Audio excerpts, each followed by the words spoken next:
Hi everyone, welcome back to a new episode of How to Login. Today in this video, I'm going to show you how you can change your password in Craigslist application. Keep watching the video till the end.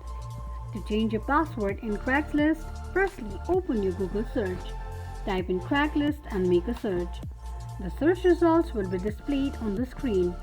Tap on the first link shown on the page. Log into your account if you are not logged in. It will take you to the home page of Craigslist account.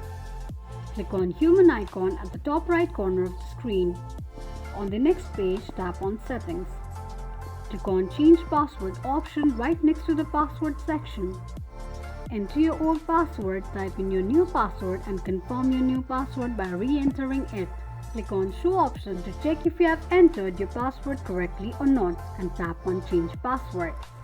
This is how you can change password in Craigslist application quickly and easily just in few steps. If you have any thoughts or queries, let us know in the comment section. Don't forget to subscribe to our channel. Also press the notification bell icon so that YouTube will notify you whenever we post a new video. I hope this video was helpful to you. Thank you so much for watching.